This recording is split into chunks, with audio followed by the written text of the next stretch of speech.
Chapter 10. Talia didn't mention the knife to anyone for 2 days, until Seth came to pick her up for Chandell's funeral. She told him about it on the way to the memorial service. Seth listened closely, his face tightening with concentration as he drove. "But why would somebody go to all that trouble?" he asked, braking for a red light. "I mean, what's the point of planting a knife in your drawer?" "I don't know," Talia confessed, shaking her head. "I don't know, Seth." "So what did you do with it?" he asked. Talia tugged at the hem of her black dress. "I wrapped it in a newspaper and threw it in the garbage?"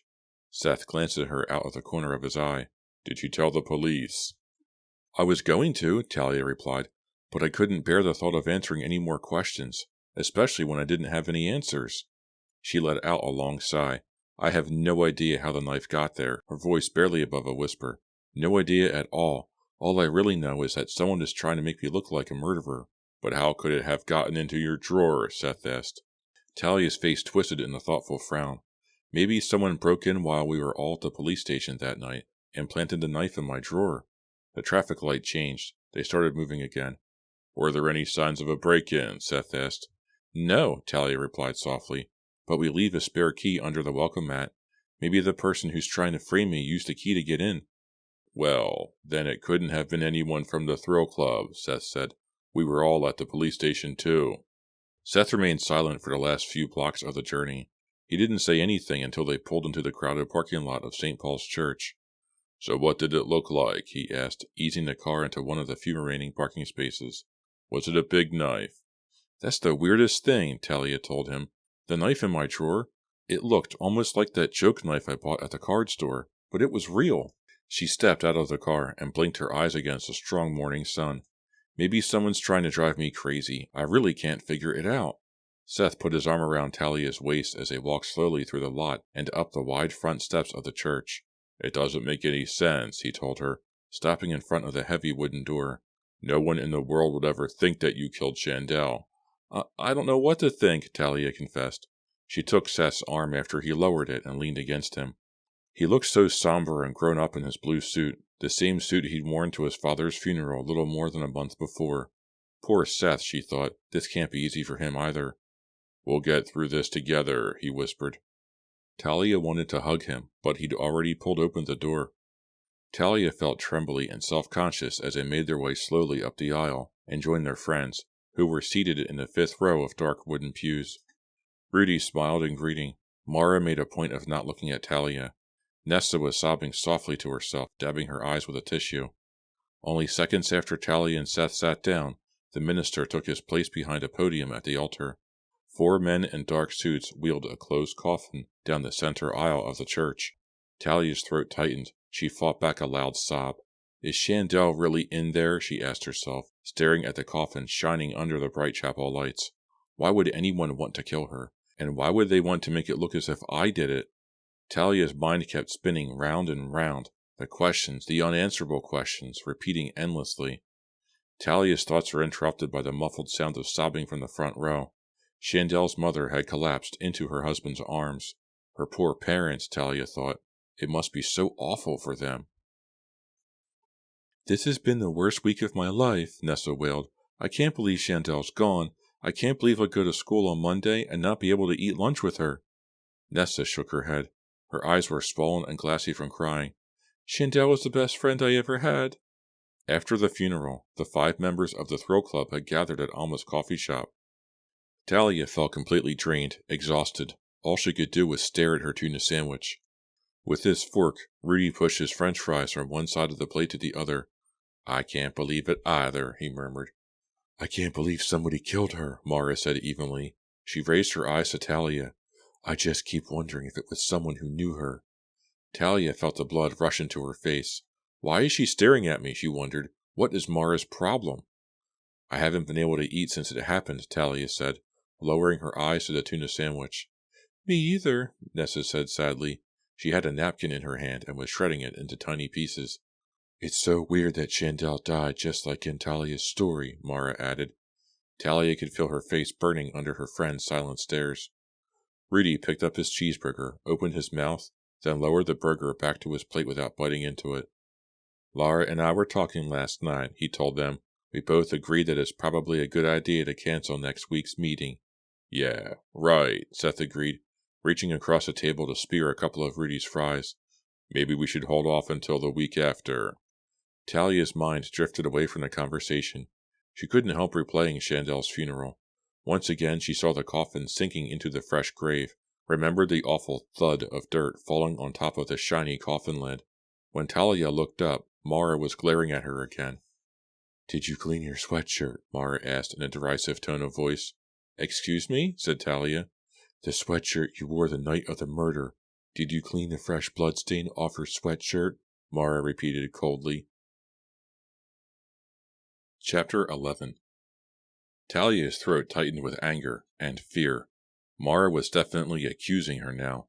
Glancing around the booth, Talia realized everyone was staring at her, waiting for her answer. Think of something, she told herself. Think! Her eyes moved quickly across the table, past the napkin holder and salt shaker, coming to rest on the bottles of condiments. It wasn't blood, Talia mumbled. It was ketchup. Talia stared at the phone. Saturday night. Ring, she told it. Please ring. I don't want to sit here by myself. Not tonight. She'd felt strange all day, out of sorts, lifeless. She needed to get out of the house, do something fun and help her forget her troubles. All day she'd been looking forward to going out with Seth, so why didn't he call? He was usually so reliable. In just a couple of days, Talia realized, a lot had changed between them. Earlier in the week she had been hiding from him, and seriously considering breaking up with him. Now she felt she needed him. She rested her hand on the phone. Ring, she pleaded. Don't make me be alone tonight. Oh well, she thought, I guess I'll have to call him. She picked up the phone and punched in his number. Seth answered on the third ring. Hello. It's me, she said, trying to sound cheerful and casual. Haven't you forgotten something? What's that? Aren't we going to the movies tonight? Talia winced at the whiny sound of her voice. It sounded as if she were begging. When are you picking me up? Seth hesitated. I can't, Talia. I was just going to call you. But, Seth, she groaned, we had a date. I know, he replied. It's just that, well, something came up. Huh? Something came up? What kind of lame excuse was that? My mother's not feeling well, he explained. She's pretty sick. I don't think it's a good idea to leave her alone. Talia didn't know what to say. She had a feeling he was lying, but of course she couldn't accuse him. I'm sorry, she said. Do you want me to come over? We could watch TV or something. I don't think that's such a good idea, he told her. She might be contagious or something. He's a bad liar, Talia decided. A very bad liar. She swallowed hard. She felt really hurt. What was his problem anyway? Okay, she said. Will you call me tomorrow? Sure, he said. Tomorrow. Talia hung up the phone, jumped up from her bed, and started to pace back and forth. What now? Nervous energy raced through her body. I need to do something, she thought, to occupy my mind. I need to forget about Seth, about Chandel, about everything. Her eyes landed on her computer. Why not write a story? A really scary story for the next time the Thrill Club meets. Horror therapy. Talia booted up the computer and stared at the empty screen. The cursor flashed impatiently. She sat silently, concentrating as hard as she could, waiting for inspiration. Why can't I think? Talia kept drawing a blank. Every time she tried to picture a character, all she could see was Chandel lying in the grass. Staring at the blank screen, at the flashing cursor, Talia lost all track of time. It was almost a relief when the doorbell rang. Maybe it's Seth, she thought. Maybe his mother had a miraculous recovery. She checked her hair in a dresser mirror, then hurried downstairs and opened the door. She gasped. 2 men in dark suits stood on her porch. Both of them were holding up their wallets, which contained police badges. She remembered the shorter one from the night of Chandel's murder. Talia Blanton, he said. I'm Detective Monroe. We spoke briefly the other night. This is my partner, Detective Frazier. We need to talk to you, Detective Frazier said in a gentle voice. Are your parents home? They're at a dinner party, Talia replied. They should be home in an hour or so. I wish they were here right now, she thought to herself. Can I ask you one question? Detective Monroe asked quietly. Okay, said Talia. Frazier ran his fingers through his thinning hair. Why is he staring at me like that? Talia wondered. She avoided his harsh gaze. Did you just phone Chandel Carter's mother? Asked Frazier. Mrs. Carter? No, Talia replied. I haven't spoken to her since the funeral. Monroe scratched his head. He seemed puzzled. Do you want to think about that? He asked, narrowing his eyes at her. It's important that you tell us the truth. I am telling the truth, Talia insisted. The two detectives exchanged glances. This is very strange, said Fraser. Mrs. Carter just called the station to report that you phoned her a short while ago and confessed to murdering her daughter. Chapter 12. Monday at lunch, Talia walked carefully through the cafeteria with her tray, searching for a place to sit. Why is everyone staring at me, she wondered. Can't they leave me alone? Mara and Nessa were huddled together at a table near the window. Talia sighed with relief when she spotted them. Finally, she thought, some familiar faces. People who aren't staring at me like I'm a freak from the circus. Talia Blanton, the knife-wielding maniac. She didn't know how, but the rumor about the phone call to Mrs. Carter had spread throughout the whole school. Mara and Nessa, leaning across their trays, talked in hushed voices.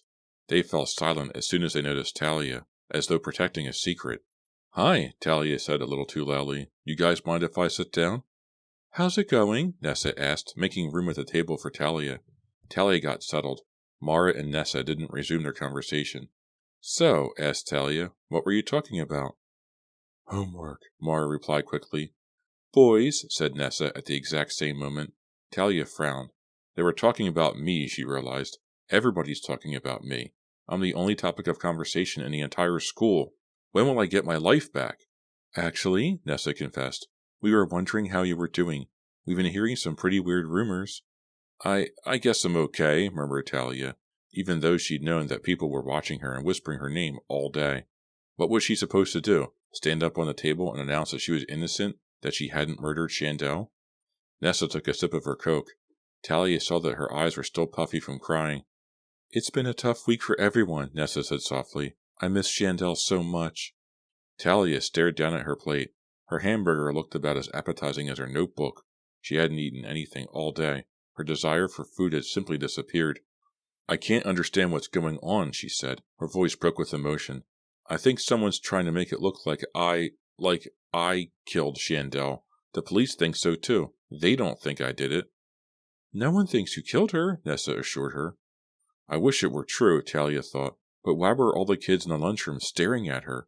And why had the police insisted on questioning her for an hour after her parents got home Saturday night? Talia's attention was drawn back to the conversation. Whatever happens, we've got to keep the Thrill Club together, Nessa was saying in a strong voice. We've got to go on living normal lives. I think that's what Shandell would have wanted. A normal life. The phrase stuck in Talia's mind. Will I ever have a normal life again? Can any of us? Will I ever sit in this cafeteria again and not feel like everyone's studying me, wondering if I cut my friend's throat? Talia glanced up, suddenly aware of Mara's green eyes watching her closely. Mara hadn't said a word since Talia sat down. She thinks I did it, Talia realized. Mara really thinks I'm a monster. I can't stand it, she thought. I've got to get out of here. She jumped up abruptly, leaving her food untouched on the table. Mara and Nessa stared at her in bewilderment. I'll see you later, okay? Talia said. The drone of lunchtime conversation seemed to stop dead the moment Talia stood up. As she hurried toward the door, she had the feeling that every eye in the room was on her. I've got to get out of here, Talia thought desperately. Got to get out. Talia felt better the moment she escaped from the cafeteria. It was so stuffy in there. So much cooler and quieter here in the deserted hallway. I can breathe again. She almost wished she could find an empty classroom, curl up in the corner, and sleep the day away. Then I could wake up and find out this is all a bad dream. Just a scary story. Shandell will laugh when she reads it. She chuckled grimly. Nice try, Talia. She knew it was no dream. Shandell will never laugh at anything again. She passed the music room. The Shady Side High chorus was practicing. Talia glanced through the window. The singers stood in 3 neat rows, holding sheet music in their hands. Their voices mingled in close harmony. The music was soothing somehow. Talia began to feel a little better. The sound of singing followed her down the hallway until she turned the corner leading to the gym. Just as she was passing the boys' locker room, Rudy stepped out the door and into the hall. He stared at her in surprise. He wore blue bike shorts and a sleeveless t-shirt, and had a leather weightlifting belt wrapped tightly around his waist. Talia, he said, I was just thinking about you. Talia couldn't help smiling. Such a soothing voice. I can trust Rudy. He's one of the nicest people I know. Approaching footsteps echoed down the corridor. Rudy glanced nervously down the empty hallway. He touched Talia's arm. "Let's go into the gym," he told her. "We can talk." Rudy pushed open the door, and Talia followed him into the darkened gym. It felt strange to be standing alone in a dim, empty space with Rudy. Like we're hiding from the world, Talia thought to herself. "What's up?" she asked. Rudy shyly lowered his eyes to the floor. I've heard the crazy rumors about you, Talia," he said softly. "I just want you to know I don't believe them." "Thanks, Rudy," she said, sighing. "I think this has been the worst week of my life. Sometimes I think I'm going crazy." "It'll just take time," he said softly. "And listen, if there's anything I can do," his voice trailed off.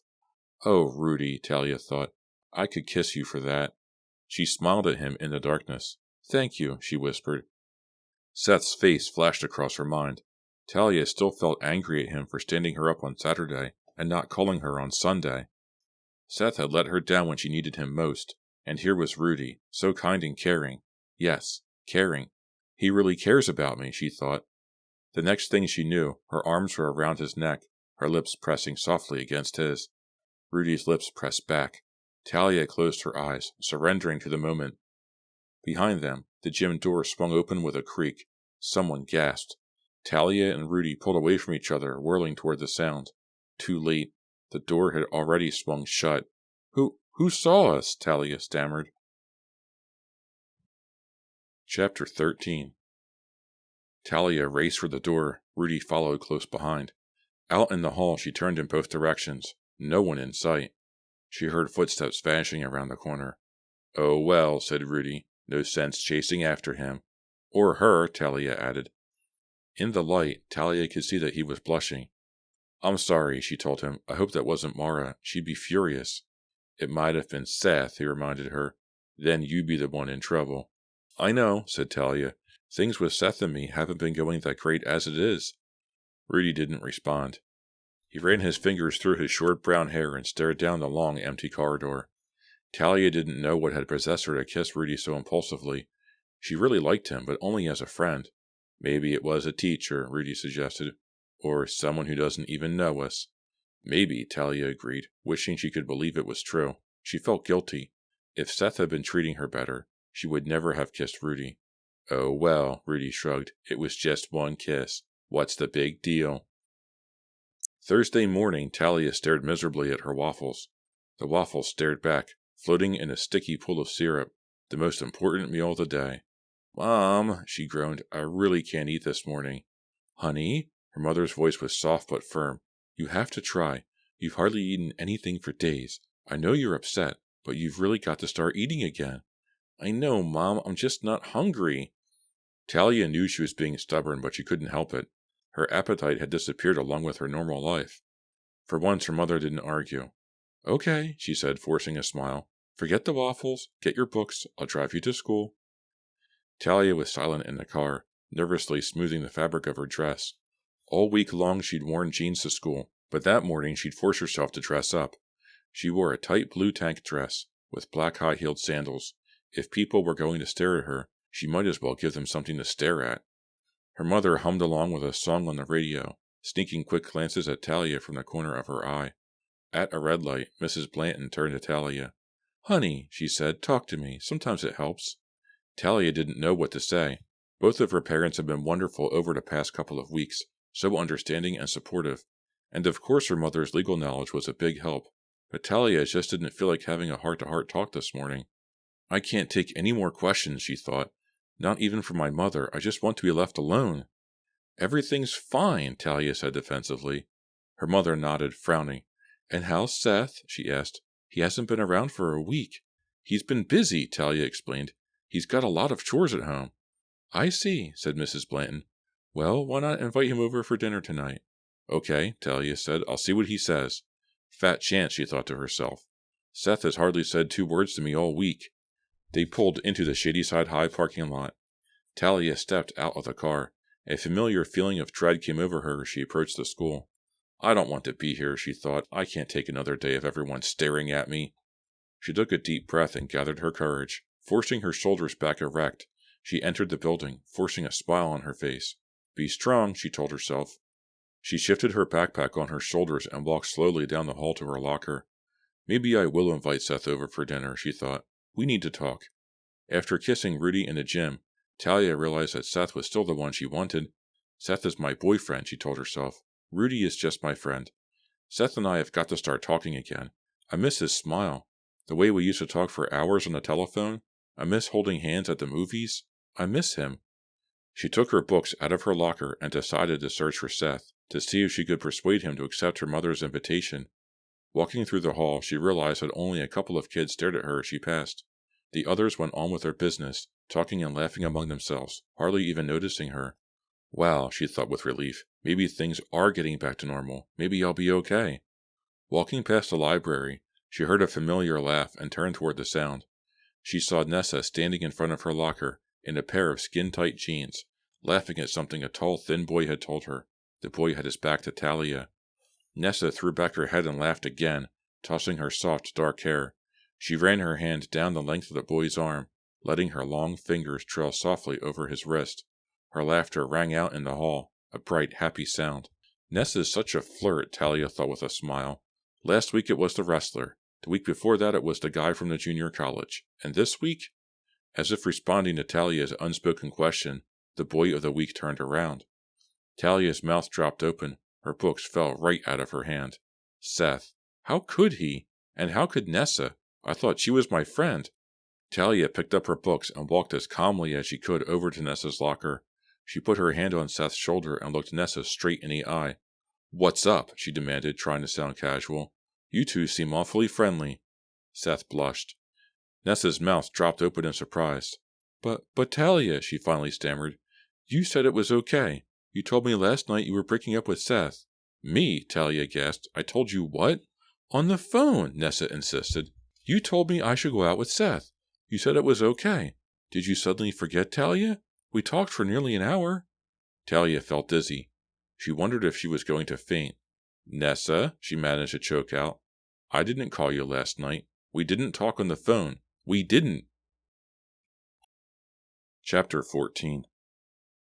Talia, how can you lie like that? Nessa demanded. I'm not crazy. We talked last night. Right after dinner. I'm not crazy either, Talia shouted shrilly. I never talked to you, Nessa. Nessa bit her lip, eyeing Talia angrily. You said you were breaking up with Seth and that it was all right if I asked him out. Mara was over at my house. She was as shocked as I was.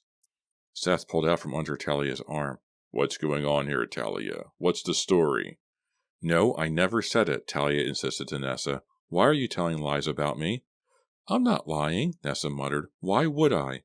Talia turned to Seth. You have to believe me. I don't know what to believe, Seth declared. Talia searched their faces. They're my friends, she thought. They don't want to hurt me. Or do they? Something is wrong here. Something is terribly wrong. First the call to Chandell's mother, and now this. Who's making these calls? It has to be someone who can sound just like me. Someone that sounds so much like me that even Nessa was fooled? Am I going crazy? Or is someone trying to ruin my life?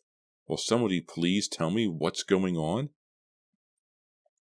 Talia's parents left at 7 for the Neighborhood Improvement Association meeting. Her father was an architect and had lots of ideas he was eager to share for sprucing up Shadyside's parks and municipal buildings. Talia locked the door behind them and sat down at the kitchen table. Now that her brother was away at college, she often found herself home alone at night when her parents were working late or attending meetings for their numerous organizations. It was easier for her to do homework without Dave around, to tease her or blast his heavy metal music, but it was also a lot less fun. Oh well, she thought, opening her math book and staring at the homework problems.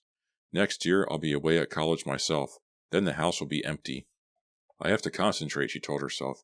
I have to start doing my schoolwork. Since the murder, she'd fallen behind in her classes. Maybe I should call Seth, she thought. Ask him for some pointers. He's the math genius, after all.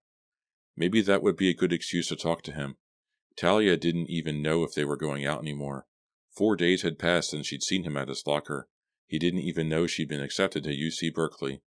No, she decided, I can't call him now. I have to do these math problems by myself. She figured out the first equation. It felt good, like solving a puzzle. She started in on the second one.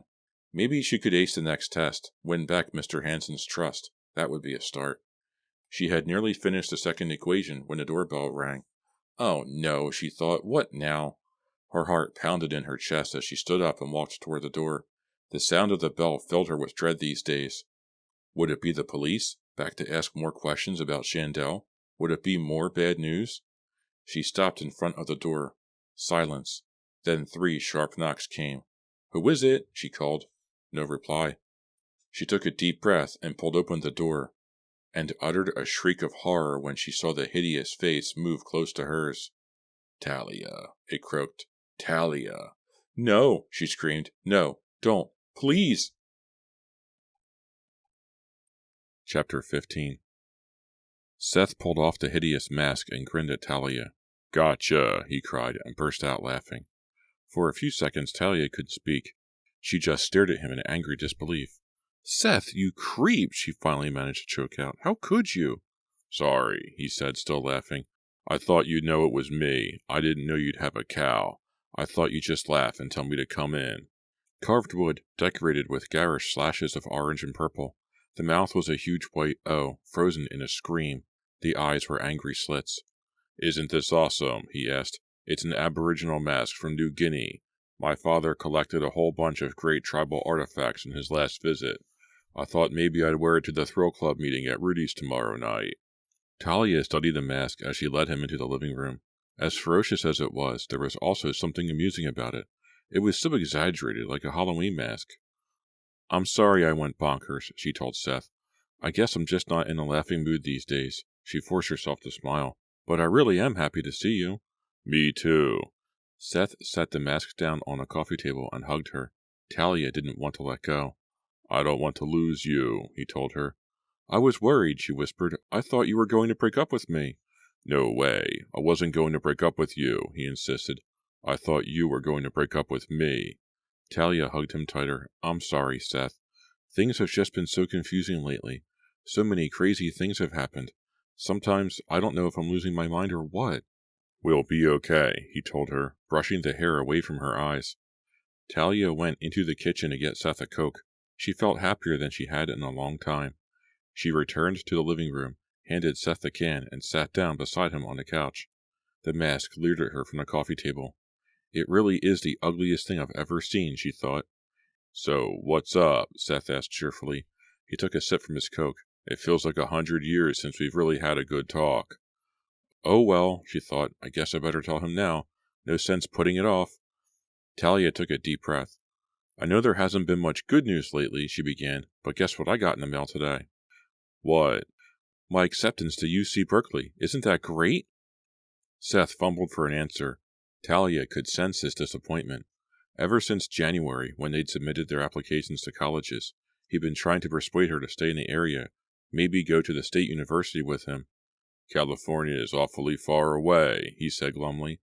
"Not that far," Talia replied, but she knew better. California seemed like another world, a place of sunshine and happiness, where she could start a new life, put the past behind her. "Besides," she reminded him, "I'll be home for vacations, and we can write. It'll be okay." "I don't know," Seth said doubtfully. "I don't think I like this." Talia was touched by his sadness. "He really does care about me," she thought. "Things have been so confusing. I can't believe I almost let him slip away again."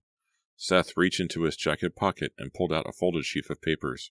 "By the way," he said, "I almost forgot. I brought something for you." Talia took the papers from his hand. "It's a horror story," he continued. "I know you've still got writer's block, so I wrote this for you, to read at tomorrow night's meeting." "What?" Talia cried, surprised. "What's the matter?" Seth asked casually. "Do you really think we should do another scary story?" Talia replied thoughtfully. "Why not?" Seth asked. "I'm not superstitious, are you? Besides, what could happen?"